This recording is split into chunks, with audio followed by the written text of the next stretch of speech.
Donc ma présentation concernera donc les bâtiments d'élevage et l'éco-construction. Ça fait relativement écho à certaines des présentations qui ont déjà été faites ce matin.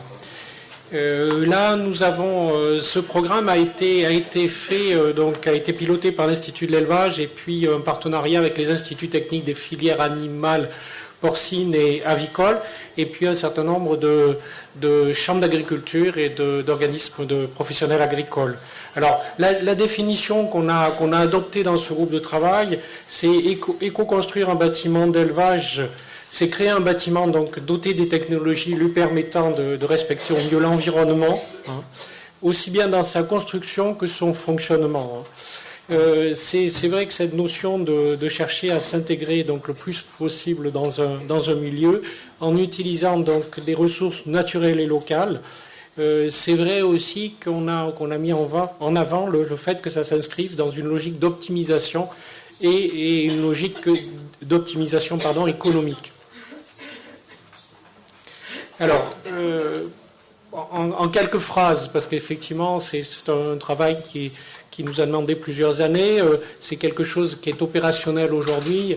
En quelques phrases, l'éco-construction, c'est prendre en compte donc, le site dans sa globalité, avant la conception même du bâtiment, puisque c'est effectivement un point important. Cette notion aussi de fonctionnalité, la place de l'éleveur et des animaux dans le bâtiment, c'est vrai que dans les démarches d'éco-construction, très souvent, on prend des exemples par rapport à, par exemple, la démarche HQE qui a été évoquée ce matin, haute qualité environnementale. C'est vrai que cette démarche-là était plus adaptée dans notre esprit, hein, aux bâtiments tertiaires et aux logements. C'est vrai que dans le monde de l'élevage, on s'est posé la question de comment situer les animaux dans cette logique-là. Un autre point important de l'éco-construction, c'est la phase de chantier, au sens de l'organisation des nuisances et des déchets de chantier, qui sont souvent un point qui est un peu sous-estimé en bâtiment d'élevage. Le choix des matériaux, qui est effectivement quel type de matériaux et en quoi on construit et comment on peut choisir des matériaux. Et puis, bien sûr, les énergies et ressources nécessaires au fonctionnement du bâtiment. Un autre point important dans cette démarche d'éco-construction, c'est que c'est l'éleveur qui a un rôle prédominant tout au long du projet. C'est-à-dire du début de la définition des besoins jusqu'à sa mise en service, l'utilisation, l'adaptation du bâtiment. C'est vrai que je prends toujours l'exemple du bâtiment d'élevage, mais le bâtiment d'élevage, c'est vraiment un outil de travail et c'est vraiment dans une logique où, quelque part, quand on fait un choix comme ça d'un nouveau bâtiment, il faut presque rédiger le mode d'emploi du futur bâtiment ou du nouveau bâtiment. C'est vrai que cette démarche qu'on a appelée écolabel, puisqu'on a créé effectivement un logo, donc l'idée est bien d'accompagner les éleveurs dans leur réflexion sur leur projet de bâtiment. Cette charte, c'est un outil qui peut servir et qui sert de dialogue entre les techniciens et l'éleveur. Et ça permet aussi de donner une structure à une démarche sur l'éco-construction, à la fois aux conseillers et ou aux concepteurs. Le logo qui a été créé dans un but de communiquer sur cette démarche-là. On n'est pas allé dans une démarche de labellisation au même sens que d'autres labellisations peuvent exister, comme par exemple si on prend l'association HQE qui peut avoir même une certification de bâtiment. Nous, on est resté plutôt dans une logique de charte et de démarche volontaire de la part de l'éleveur qui choisit de l'utiliser. Alors, cette charte se compose de 4 grilles. C'est des documents que vous pouvez retrouver très, très facilement sur notre site et sur le site des partenaires. Donc, la première grille partant de cette charte aborde les questions d'insertion dans le site, donc pour une conception ou une rénovation écologique des bâtiments d'élevage. Les illustrations dessous montrent qu'effectivement, sur un même site, on peut aborder la question de l'emplacement, du type de bâtiment qu'on peut choisir, des bâtiments existants, des interactions entre les bâtiments. Et le schéma qui est plus à droite de l'image illustre ces besoins de réflexion autour des circulations. Et cette grille a un certain nombre d'items qui permettent de répondre ou de se poser ces questions relation du bâtiment avec le site, circulation et déplacement, toute la question des eaux de pluie et de ruissellement sur le site de l'exploitation, l'impact sur le voisinage lors de l'utilisation du bâtiment. C'est vrai qu'il y a ça génère un certain nombre de mouvements de matériel, d'animaux et de personnel. La biodiversité sur le site bâti et enfin, quelle utilisation de ressources locales. Alors c'est vrai qu'on a gardé comme par exemple l'item biodiversité sur le site bâti, on l'a conservé parce qu'on s'est aussi inspiré de cette démarche HQE que je citais au départ pour garder une logique. Tout à l'heure, en début de séquence, a été montré les quatre items principaux de la charte HQE. Nous, notre grille est restée sur ces grandes 4 items. Au niveau de la grille 2, là, on est sur les questions de matériaux, de techniques constructives, ressources et nuisances de construction, avec l'idée de garder ce que propose d'ailleurs la démarche HQE, de limiter le prélèvement de matières premières, les rejets et optimiser le recyclage.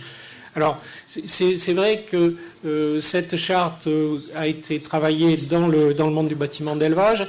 C'est vrai que le bâtiment d'élevage est souvent un bâtiment qui finalement a essentiellement du gros œuvre et moins du second œuvre. C'est peut-être un peu moins vrai dans la filière équine, ce qui fait qu'effectivement en illustration, on vous a montré les 3 produits les plus courants, le bois, tout ce qui est de la famille, on va dire des bétons et de l'acier, puisque c'est les 3 matériaux principaux qui sont mis en œuvre dans la construction de bâtiments d'élevage. Cette charte donc permet de réfléchir à ces questions d'économie de matériaux, c'est-à-dire mettre la juste quantité. C'est vrai que c'est aussi une question de dimensionnement du bâtiment, mais c'est vrai que le bâtiment peut-être est aussi vendu au poids, mais moins ça coûte dans bien des cas. Matériaux techniques constructives, effectivement, qui dit choix de matériaux, dit choix des éléments, de comment tout ça est assemblé. C'est vrai qu'il y a souvent de l'autoconstruction ou une partie d'autoconstruction en bâtiment d'élevage. Ça mérite d'être réfléchi dès la conception. Déchets de chantier, effectivement, c'est un point sur lequel il y a, je pense, à être vigilant quand on réalise du bâtiment. Les nuisances de chantier, bon, c'est vrai qu'on a gardé cet item pour garder cette cohérence avec les démarches HQE, puis des démarches qui étaient connues en France. C'est vrai que c'est peut-être intéressant quand même de faire comprendre ce qui se passe sur le site de l'exploitation, qu'il y a de grosses transformations au niveau bâtiment. Et puis, en finale, l'organisation du chantier, qui est lui-même le déroulement lui-même du chantier. Cette grille 2, effectivement... La charte se compose donc de 4 grilles. Elle est accompagnée d'un document technique qui, pour chacune des items de la grille, ont des préconisations ou des aides au choix, voire des références autour de la bibliographie ou des références, je vais dire, à ce moment-là, très, très orientées bâtiments et techniques de construction appliquées aux bâtiments d'élevage. Là, effectivement, l'illustration bois ou acier, c'est vrai que sur du bâtiment, des stabulations ou des bergeries, assez souvent, on se retrouve avec des questions qui sont comme ça, un peu sur ces 2 grands matériaux mis en œuvre. C'est vrai que c'est pour illustrer cette aide que peut apporter la charte. La grille 3, donc, qui aborde les questions d'énergie, d'eau et de déchets d'activité. Donc, limiter les besoins, limiter les rejets polluants, favoriser les énergies renouvelables. Là, on est bien sur cette logique d'économie d'énergie, d'utilisation d'énergie renouvelable, de consommation d'eau, comme l'illustre l'image à droite. On s'aperçoit, par exemple, sur les consommations d'eau en stabulation bovin, que finalement, le matériel et le mode d'emploi du matériel, c'est-à-dire la manière dont pratiquement l'éleveur ou la personne qui va nettoyer la stabulation est le facteur presque prédominant sur la consommation d'eau, sur la manière de nettoyer. Donc c'est là où on voit bien qu'on est bien à la charnière entre une charte, des choix techniques, et puis derrière un mode d'emploi et une utilisation du bâtiment. Et puis enfin, donc tout ce qui est déchets, fluents d'élevage, émissions de gaz, bon, ça c'est effectivement un secteur sur lequel, j'allais dire, toute la filière, on va dire, des ruminants travaille relativement beaucoup. Donc pour nous, c'est un sujet en tant qu'elle, cette valorisation, effectivement, de tout ce qui est d'éjection qui ont lieu sur une exploitation d'élevage. Et puis, un dernier point, c'est dans cette grille-là que se traite la question de la maintenance du bâtiment, qui est effectivement un point vraiment important, dans le sens où, j'allais dire, un bâtiment qui a été conçu pour être bien entretenu va faciliter toutes ces opérations d'entretien, de maintenance, de réparation. Par exemple, dans une exploitation laitière, on sait qu'une salle de traite, il va y avoir des travaux de rénovation, renouvellement, qui sont sur des pas de temps de 10 ans, 5 ans, 15 ans, enfin, donc de façon très, très régulière. Et on sait en gros que sur une exploitation d'élevage, pratiquement le bâtiment principal va être modifié, agrandi, adapté, on va dire sur des pas de temps de 10, 15 ans, et que en gros, il a une durée de vie de 35 à 40 ans dans la fonctionnalité initiale prévue. Donc, c'est vraiment important de réfléchir à la logique dont tous les éléments vont pouvoir être entretenus, remplacés j'allais dire valorisés au mieux, quoi. La grille 4, donc, qui est une entrée confort et santé, préserver la santé du personnel et des animaux, améliorer leur confort. Là, effectivement, c'est certainement une des particularités de notre charte par rapport à d'autres démarches de qualité environnementale de la construction, c'est qu'on a mis quand même si dans le titre on a mis la santé du personnel avant les animaux, malgré tout on a fait des choix et on a des conseils ou, j'allais dire, un questionnement dans cette grille qui est bien quand même l'animal qui est au centre de notre bâtiment. C'est vrai qu'on l'a rédigé plus en pensant bâtiment d'élevage. Alors c'est pour ça qu'on est avec des critères sur exigences bioclimatiques, température, hygrométrie, vitesse d'air et gaz. Donc là on est bien vis-à-vis des animaux qui sont hébergés dans le bâtiment. Confort acoustique, on a cette entrée-là, mais c'est quand même plutôt aussi vis-à-vis des animaux plus que du personnel qui travaille, même si effectivement ça pourrait avoir un double sens. Le confort lumineux, c'est toujours aussi l'animal qui est mis en priorité. Et puis tout ce qui est qualité sanitaire, qualité de l'eau. Donc pour rapidement cette charte, chacun des items donc est détaillé dans le guide technique là qui est illustré là sur la diapo. Pour chacune des fiches, on rappelle enjeux, objectifs, des possibilités de valider, même si on n'est pas allé jusqu'à cette logique de certification, de labellisation, des exemples et des références, effectivement, pour le secteur de l'élevage.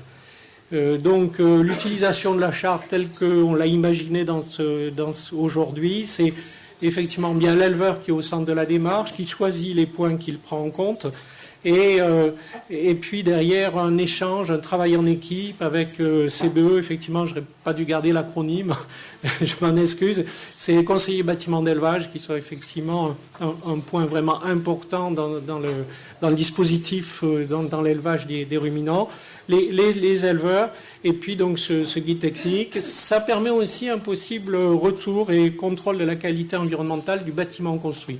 C'est vrai j'ai moins développé ce côté-là, mais on est allé vers cette logique-là aussi de contrôle a posteriori.